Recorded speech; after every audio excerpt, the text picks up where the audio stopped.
Soil, I built that house with my own hands. Every nail, every brick carried a memory. So when I found out they'd sold it while I was fighting for my life, I didn't cry. I just smiled. Because they forgot who taught them everything they know, including how to sign a contract. My name is John Miller. I'm 62 years old, though the years have been heavier than that number suggests. I was a carpenter most of my life, a man who believed that a strong back and an honest word could build anything, a home, a marriage, a family. My wife, Linda, used to say I carried sawdust in my veins and love in my hands. She wasn't wrong. Everything we had, we built ourselves. The porch, the barn, even the white fence around the garden, I built it plank by plank while she painted it under the summer sun. We raised 2 children in that house, Ethan and Grace. Ethan was my pride for many years. He was clever, quick with numbers, and always said he'd make me proud. Grace, my youngest, had her mother's kindness, but life has a way of pulling children in different directions. After Linda passed away 10 years ago, the family started to drift like sawdust in the wind. When I had my heart attack last spring, it came out of nowhere. One moment I was out back fixing the shed door, and the next I was staring at the sky, unable to breathe. I woke up 3 days later in a hospital bed, surrounded by machines instead of faces. The nurse smiled gently when I opened my eyes, but I noticed what wasn't there: my children. Not Ethan, not Grace, no one. I told myself they must have been busy, or maybe the hospital hadn't called yet. I tried to stay calm and focus on healing, but a man knows when he's been forgotten. 2 weeks passed before Ethan finally showed up. He came in wearing a suit that looked far too expensive for his job. He smiled, but his eyes were distant, calculating. "Dad," he said, "you gave us quite a scare. How are you feeling?" "I've been better," I said. "You've been keeping the house in order." He looked away for a second, then cleared his throat. "About that, Dad, we had to make some decisions while you were here." Something in his tone made my stomach turn.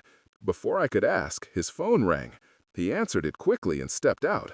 That's when the nurse came back to check my vitals. I asked her, "Miss, my son, he said something about the house. Do you know what he meant?" Her smile faded. She hesitated, then looked down at her clipboard. "Mr. Miller, I thought you already knew. The house, it's been sold. The family said it was what you wanted." My hands went cold. I could barely breathe again. "Sold," I whispered. "My home. Who signed the papers?" She looked uncomfortable. "It was all in your family's name, sir. I'm sorry." I turned my head toward the window, staring at the city skyline far beyond the hospital. For the first time in a long time, I didn't feel weak. I felt awake, cold, sharp, and awake. That night, I couldn't sleep. I replayed every word Ethan had ever said about money, about the property being too much work. I remembered how, a few months before my heart attack, he'd asked for power of attorney just in case. I hadn't signed it, though he pushed hard. I told him, "A man's name is his honor. You don't sign it away." The next morning, I asked the nurse to bring me the phone. I called the only man I trusted, Mark Reynolds, an old friend and lawyer who'd helped me write the will after Linda died. Mark and I went back 40 years. He was a friend who didn't just read the fine print, he wrote it. When he picked up, I told him everything. He was silent for a moment, then asked, "John, did you ever sign any new documents with Ethan recently?" "Not a thing," I said. "Then they forged it," he muttered. "I'll look into it. Don't say a word to them. I'll come by tomorrow." After that call, I lay there in the quiet hum of machines, staring at the ceiling. Betrayal hits differently when it's your own blood. You don't feel rage right away. It's more like a slow, burning ache that sits behind your ribs. But beneath that ache, I felt something stronger rising: clarity. They thought the old man was dying. They thought I wouldn't notice. But they forgot who built that house from the ground up. They forgot who taught Ethan how to measure, cut, and calculate. They forgot that I still knew every inch of that property better than anyone on earth. The next day, Mark arrived. He carried a leather briefcase and that calm voice of his that always made people listen. "John," he said, "you were right. They forged your signature. The sale is registered, but it won't hold up if we contest it. Question is, do you want to fight it openly or quietly?" I smiled. "Quietly," I said. "Let them think they've won." Mark leaned back, surprised but not questioning it. "You've got something planned, don't you?" "Not yet," I said, "but I will." When Ethan visited again that evening, he was cheerful, too cheerful. "Dad, I've got great news. The sale went through. We got good money for the place. You'll be comfortable now." I looked him in the eye. "I was already comfortable," I said softly. "You just never noticed." He didn't know what to say. He mumbled something about paperwork and left quickly, pretending to take another call. I watched him walk out of the room, and I thought about all the times I'd stayed up late sanding the porch, fixing the fence, or planting the apple tree in the yard for him and his sister. I remembered how his mother used to hum while hanging laundry, how the house smelled of cedar and cinnamon every Christmas. Read aloud in a warm and informative tone, slightly faster. That wasn't just a house, it was our story, one he just sold to strangers for a profit. But Ethan didn't know one thing. Years ago, after Linda passed, I made a decision. I'd put the house under a trust, in her name, as a way of keeping her memory alive. No one but Mark and I knew about it. Legally, the property wasn't even mine anymore. It belonged to the Linda Miller Trust, and the only person with authority over it was the executor, me. So when they sold my home, they sold nothing at all. I turned my head toward the window again and let out a long breath. The night sky outside was clear, and somewhere in that silence I heard Linda's voice, soft and amused. "You always did play the long game, John." I smiled faintly. Guess I learned from the best. They thought they'd taken everything from me, but what they really did was remind me why I built that house in the first place, to protect something worth more than walls or money. My story wasn't over. Not yet. I spent the next few days in that hospital bed thinking about the house. Not the walls or the roof, but the years inside it.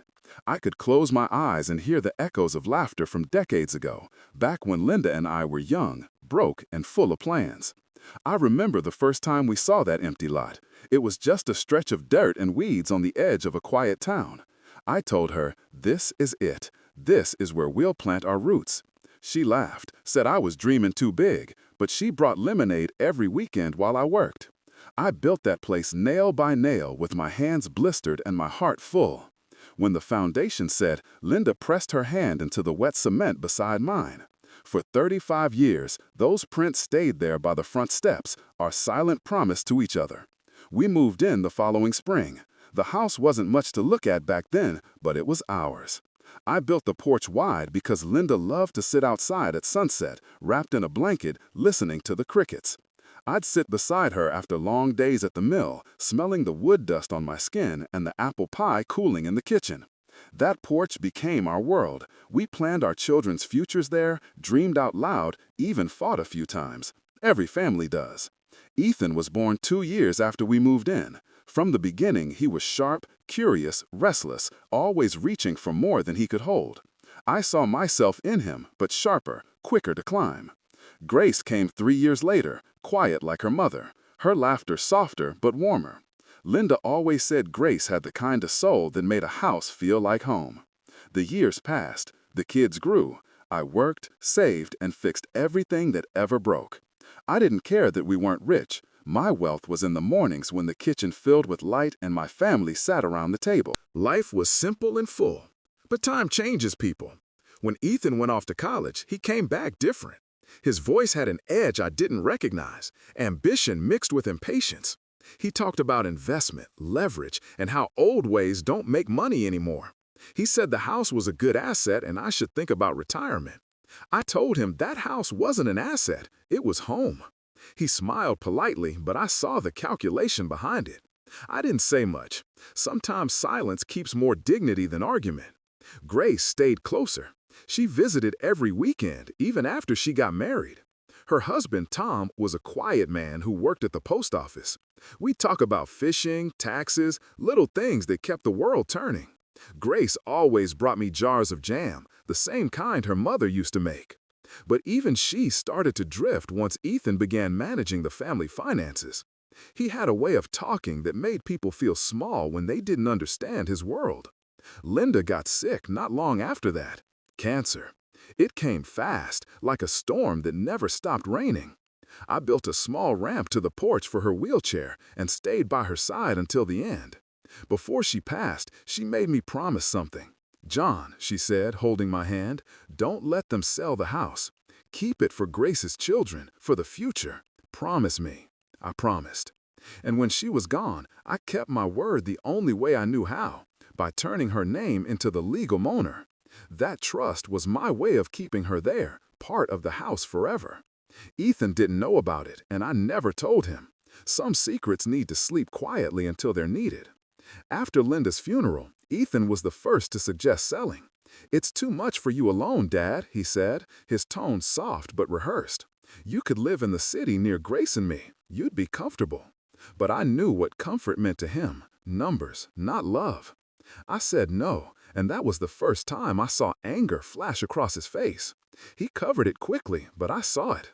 That was the day I realized he wasn't asking, he was planning. I spent years keeping my distance, pretending not to notice when he borrowed money from my account, or when little things disappeared from the garage. I told myself he was still my son. People make mistakes.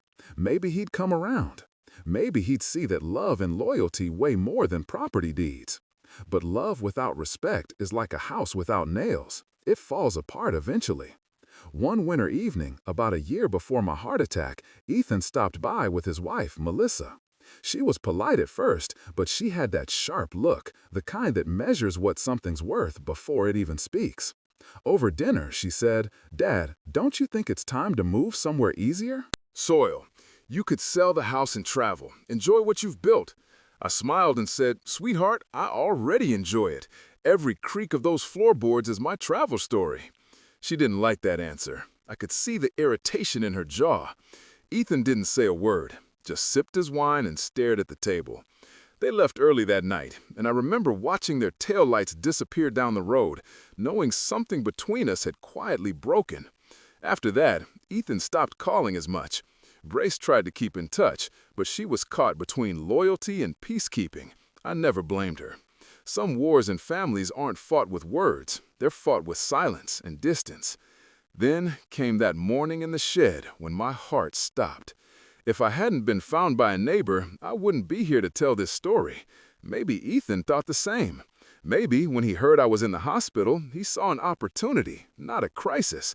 To him, my heartbeat probably sounded like a ticking clock, standing between him and a payday. It hurts, to think your own child would rather see a signature than your smile.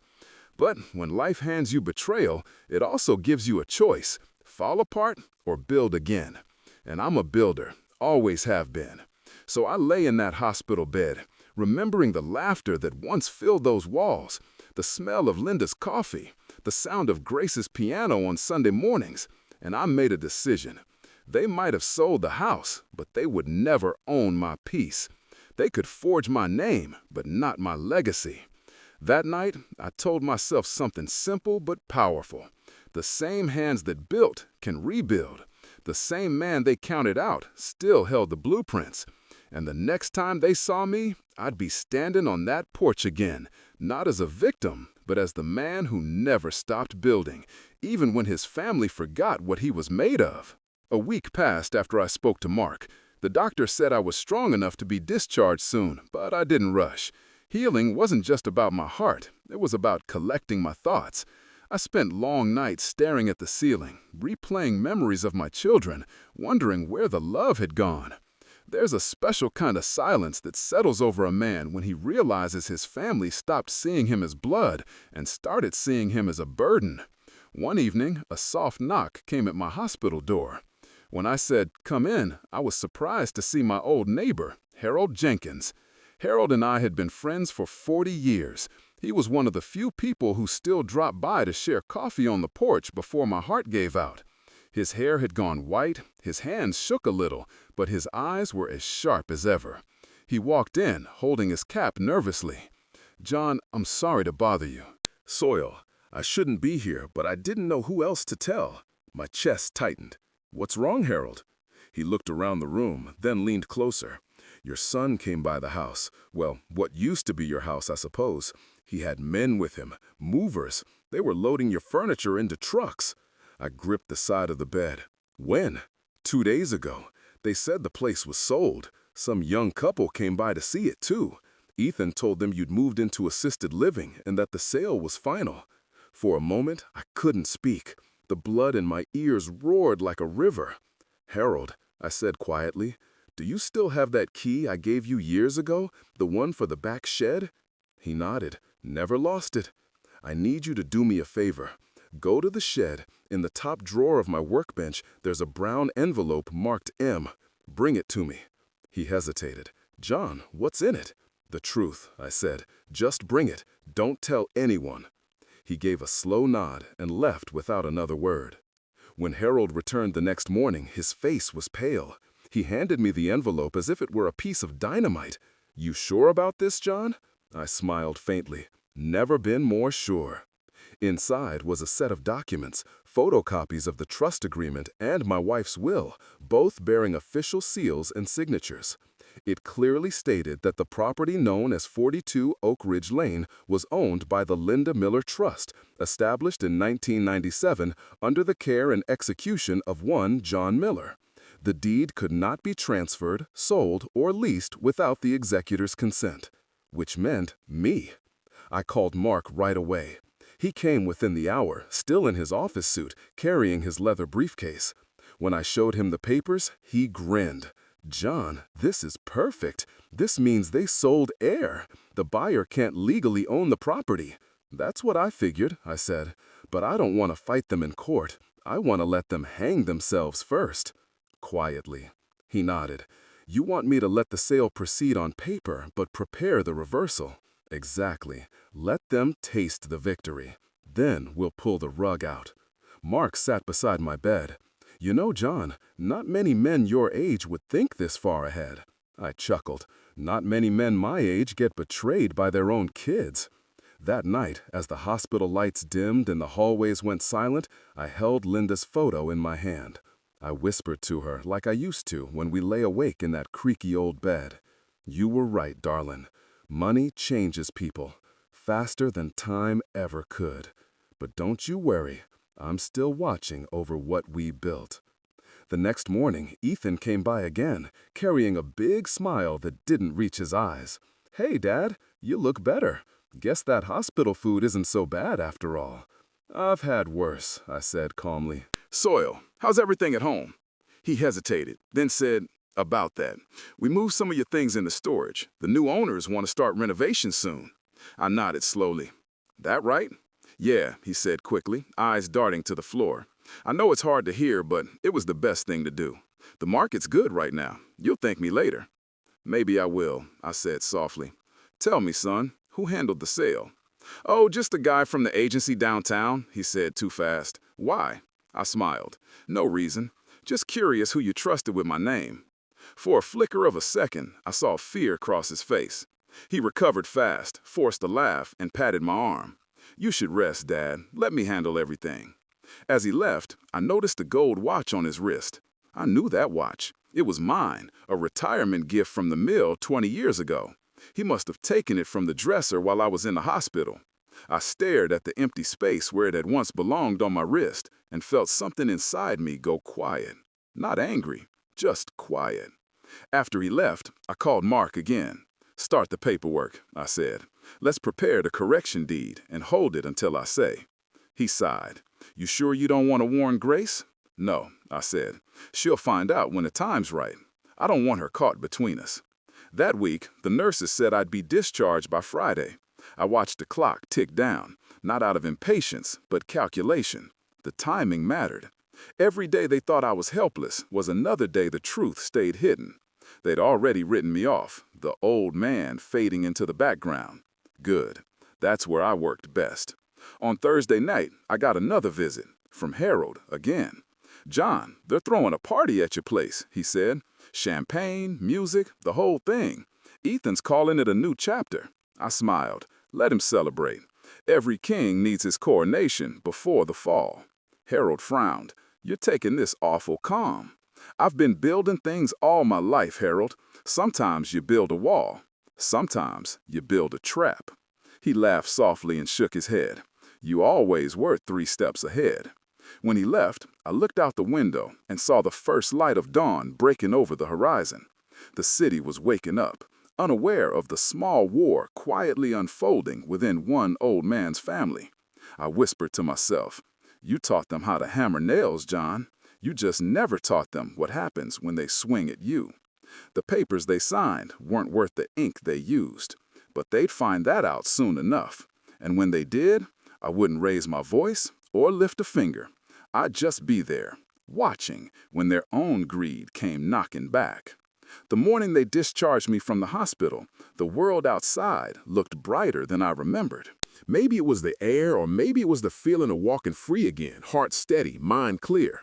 Harold came to pick me up in his old pickup truck. It rattled like a can of bolts, but it got us where we needed to go. As we pulled into town, I noticed something odd. My house, or what used to be mine, according to them, had fresh banners strung across the porch. "Sold," one read in big, proud letters. I could see balloons tied to the railings, the kind of decorations my daughter-in-law Melissa loved. The sight stung, but not like I thought it would. It didn't hurt, it confirmed everything. They really believed they'd won. Harold looked at me carefully. "You sure you want to see this, John? It might be better to keep your distance." I smiled. "I'm not here to fight, Harold, just passing by. But take the long route, would you, past the courthouse?" He nodded, understanding more than I said out loud. At the courthouse, Mark was waiting for me with a folder under his arm. We shook hands like old soldiers before a battle. He led me to a quiet office, closed the blinds, and opened the folder. Inside were several crisp pages with seals and notary stamps. "This," he said, "is the correction deed. It transfers the property fully back to the trust, reaffirming your rights as executor.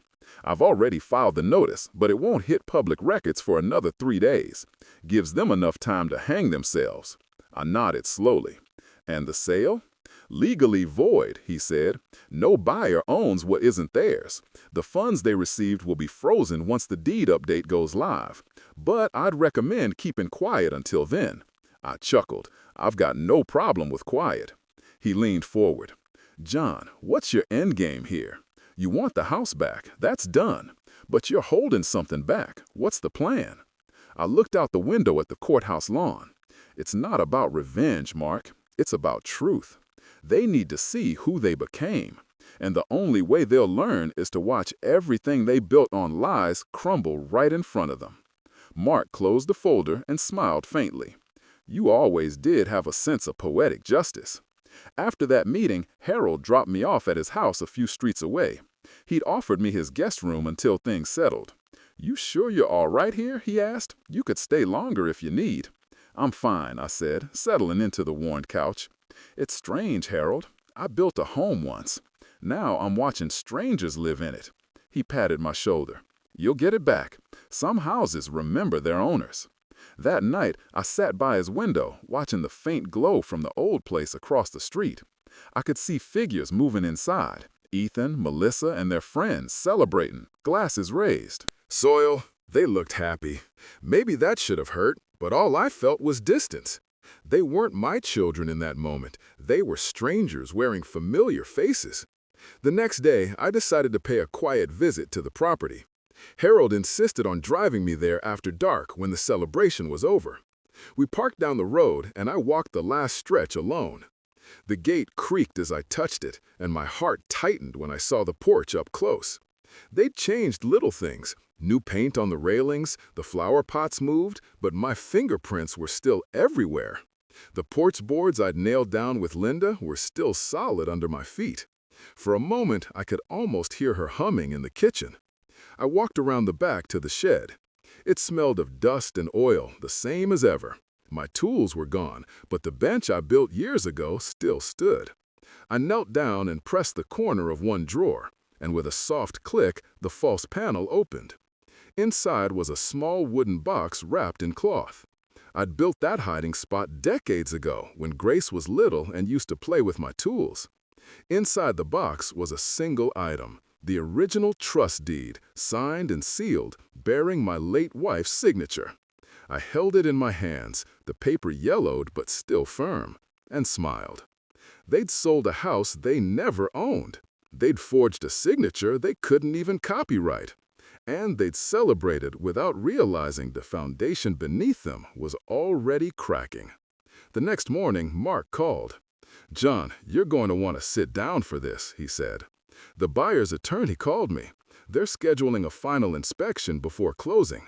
They'll all be there, the buyers, Ethan, Melissa, and the notary. I suggest you come too." "Wouldn't miss it," I said. 3 days later, I walked into that house like a ghost returning home.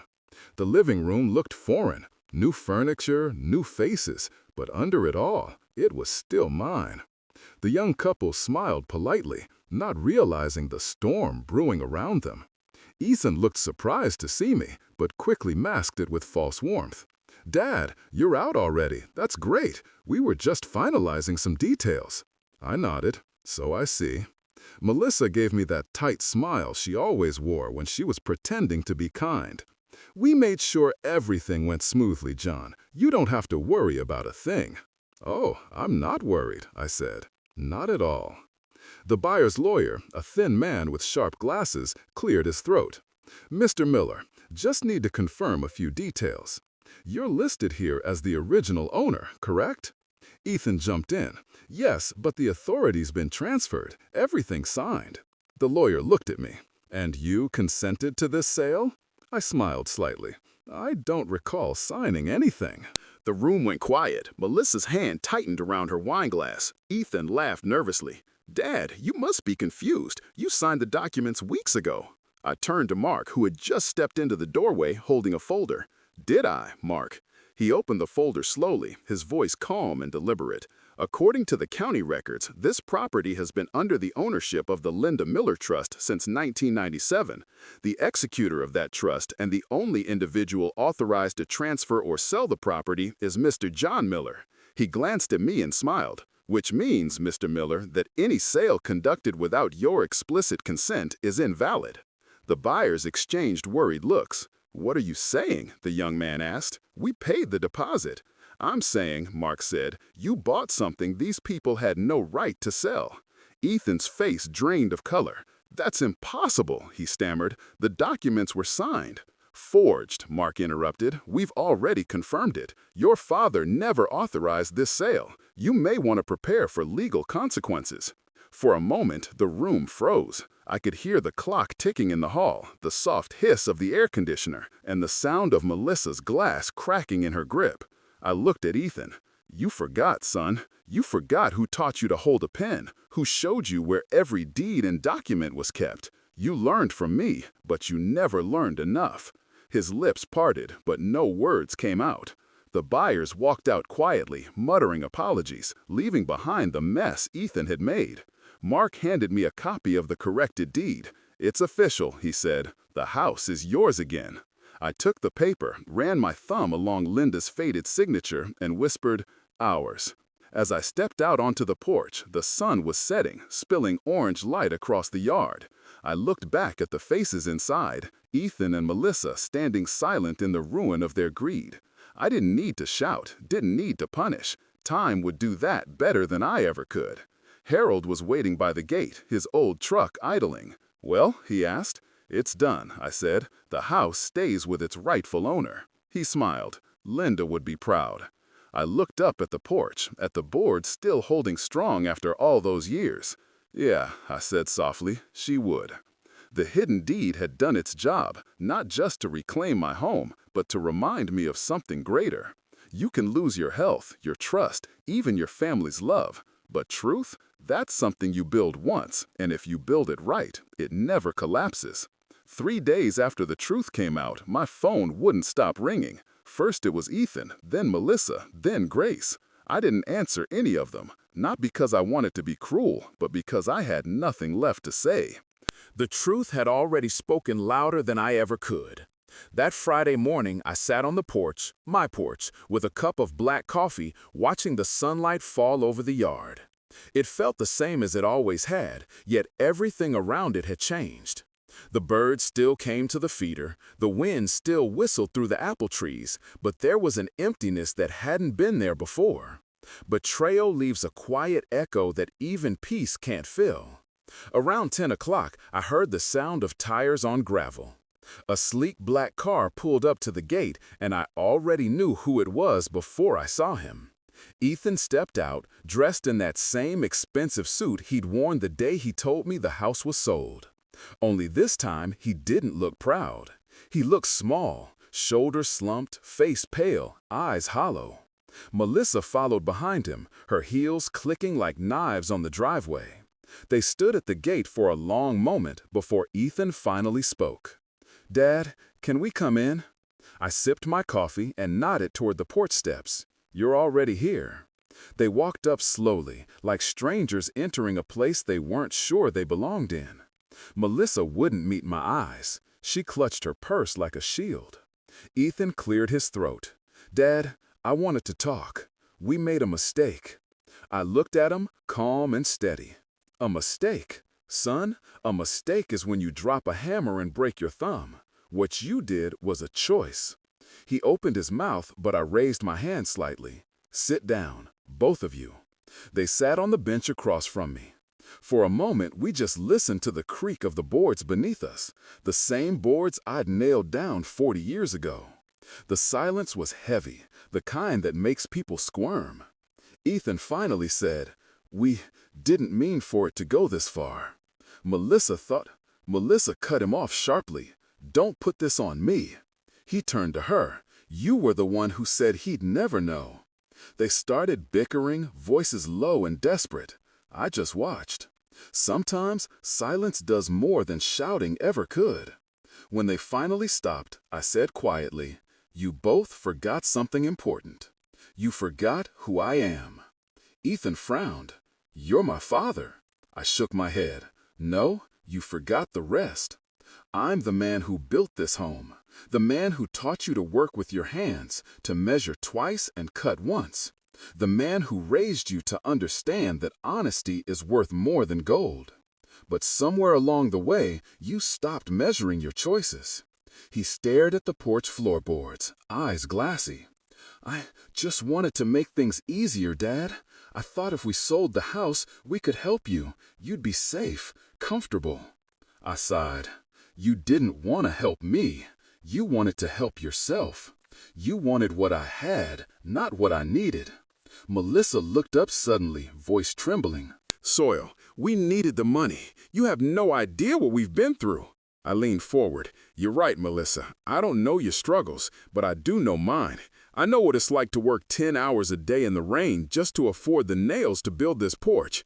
I know what it's like to hold your wife's hand while she takes her last breath and promises you to protect the home you built together. Don't tell me about struggle. I've lived it." She fell silent, her lip trembling, but no apology came. Ethan's voice cracked. "Dad, please, we can make it right. We'll move out, give you the money back, whatever you want." I shook my head slowly. "It's not about money. You can't buy back trust. You can't refund respect. What you took from me wasn't this house. It was the meaning behind it." He put his head in his hands. "I'm sorry." For a long moment, I didn't say anything. I just looked at him, my son, my blood, and felt a strange mix of sadness and peace. "I believe you're sorry, Ethan," I said finally, "but sorry doesn't rebuild what you burned." Mark arrived around noon, holding a brown envelope. He nodded politely at the two of them and handed me the envelope. "Everything's finalized," he said. "Ownership restored, sale nullified, and all funds frozen pending investigation." Ethan's head snapped up. "Investigation?" "Yes," Mark said evenly. "Forgery of legal documents, falsifying a signature, misrepresentation of ownership. It's a serious matter." Ethan turned pale. "You're pressing charges." I looked at Mark, then back at my son. "No," I said quietly, "not this time." Melissa exhaled in relief, but I raised my hand again. "Don't thank me. I'm not doing it for you. I'm doing it for your mother. She wouldn't want her son behind bars. But make no mistake, this is your one forgiveness." Ethan nodded, tears gathering in his eyes. "Thank you, Dad." "Don't thank me yet," I said. "You'll pay every cent back to those buyers. You'll fix what you broke. And then you'll leave this house. For good." Melissa started to speak, but Ethan stopped her. "We understand." Mark left soon after, leaving us three on the porch. The air grew heavy again, the kind of silence that stretches between generations. Ethan finally stood. "You know, Dad, I used to think you were stubborn, that you didn't understand the world anymore. But you were right. I just couldn't see it. I nodded. The world changes, son, but the rules of decency don't. He looked like he wanted to say more, but he didn't. He just turned, walked down the steps, and got into the car. Melissa followed, her head down. As they drove off, I felt no triumph, only a quiet ache. Winning against your own blood doesn't feel like victory. It feels like loss with better timing. That evening, as the sun dipped low, Grace arrived. She didn't call ahead, just showed up with tears in her eyes and a basket of food in her hands. "Daddy," she said, her voice trembling, "I heard what happened. I didn't know. I swear I didn't know." I smiled softly. "I know you didn't, honey." She set the basket down and sat beside me on the porch, the same spot where she used to swing her legs as a child while I carved wooden toys for her. For a while, neither of us spoke. The wind moved through the trees, carrying the smell of rain and earth. Finally, she whispered, "Are you going to be okay?" I nodded slowly. "I've been through worse. The heart heals, even when it's been broken more than once." She leaned her head on my shoulder, and I felt a piece of peace return, small but real. "You're staying here?" she asked. "Where else would I go?" I said. "This house was built for living, not leaving." She smiled faintly. "Mom would like that." We sat there until the sky turned dark, the stars coming out one by one. For the first time in a long time, I didn't feel angry or bitter, just tired, and grateful that at least one part of my family still understood what this place meant. As I closed my eyes, I thought of Linda again, her laughter, her voice, her promise. The porch creaked softly beneath us, strong as ever, a reminder that some things, when built right, never fall apart. Tomorrow, I'd begin again. Not to rebuild what was lost, but to live in what remained. Truth, peace, and the quiet sound of the porch remembering every story it ever held. The days after Ethan and Melissa left were quieter than I'd expected. The kind of quiet that doesn't ache but settles around you like an old blanket. The house finally felt at peace again, not because it was full, but because it was honest. Every creak of the floorboard, every whisper of the wind through the apple trees felt like the house itself was breathing again. Grace came by most mornings. She'd bring coffee, sit with me on the porch, and talk about little things, her job at the school, her husband's garden, the grandkids. She never mentioned Ethan, and I didn't ask. Some wounds need silence more than words. But every now and then, I caught her glancing at me with that look, part sorrow, part pride, as if she finally understood what kind of man her father was. One morning, as the sun spilled gold over the fields, she asked, "Do you think Ethan will ever come back?"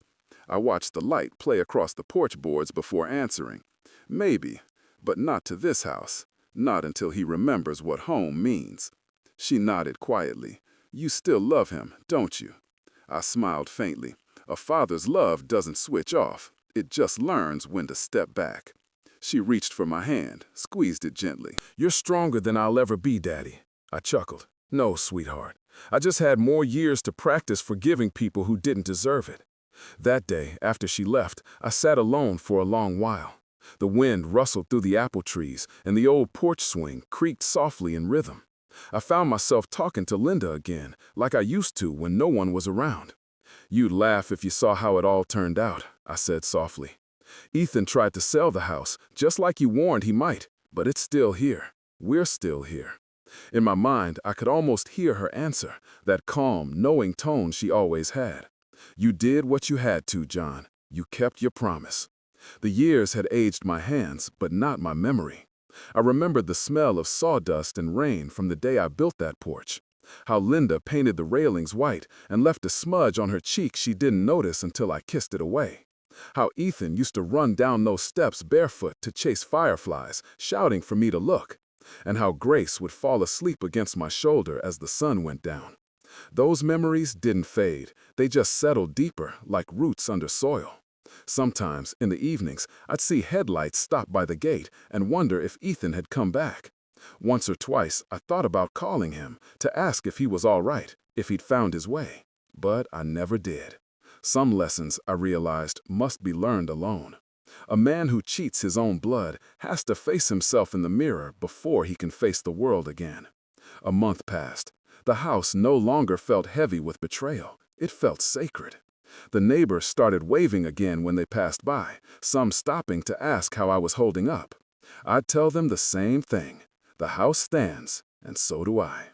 It became my answer for everything, a small truth wrapped in a bigger one. One evening, Harold came by carrying a box of old photographs. "Thought you might want these back," he said, setting them on the table. "Found them in one of the storage bins your son left behind." I opened the box slowly. Inside were snapshots of decades, Linda laughing beside the garden, Ethan holding his first bike, Grace blowing out her birthday candles. For a long time, I didn't say anything. Harold poured us each a glass of iced tea and sat quietly beside me. "You ever think," he said after a while, "that maybe the good memories hurt more because they remind us what we've lost?" I nodded. "Maybe. But they also remind us what we've built and what still matters." We sat there until the sun dipped low, the porch bathed in orange and gold, the kind of light that makes you forget time exists. When Harold left, I stayed out there, flipping through those photos until the crickets started their song. That night, I dreamed of Linda. She was standing by the porch railing, wearing that same yellow dress she wore the day we moved in. She smiled and said, "You did good, John. You kept your promise." I woke up with tears on my face, but a strange calm in my chest. The kind that only comes when you know you've done right, even if it cost you. A few weeks later, I got a letter in the mail. No return address, just my name written in shaky handwriting I recognized immediately. Inside was a single sheet of paper. "Dad, I'm sorry, not for getting caught, for forgetting who you were, who we were. I don't deserve forgiveness, but I hope you're okay. I'll make things right someday. Love, Ethan." I read it twice, then folded it neatly and placed it in the same wooden box where the trust deed had once been hidden. It belonged there, a different kind of document, not about property, but about inheritance, the kind that can't be stolen or sold. Life slowed down after that. The porch became my world again. Mornings with coffee, afternoons with the newspaper, evenings with memory. Grace's children visited sometimes, running up and down the steps just like Ethan used to. I'd sit there watching them, their laughter cutting through the years, and I'd think, maybe forgiveness isn't something you give once. Maybe it's something you keep practicing over and over until the anger fades into understanding. The seasons turned, the apple trees bloomed again, and though my hands had grown weaker, I still kept the porch in shape, tightening a loose board here, sanding a splinter there. I wanted it to last long after I was gone. Maybe one day Grace's kids would sit here, telling their own stories, learning that love is something you build, not something you buy. One evening, I sat out there watching the sunset. The sky burned in shades of red and gold, and the air smelled of rain. I whispered softly, "You see it, Linda? It's still standing." The wind moved through the trees, gentle and warm, and I could almost hear her laugh. I smiled and took a slow breath, feeling the peace of it all settle inside me. They sold my house while I was in the hospital. They forged my name, stole my things, and thought they buried me. But they forgot something simple. A man who builds with his hands builds more than walls. He builds truth, and truth doesn't die. It stands steady and unbroken like this porch, and so do I.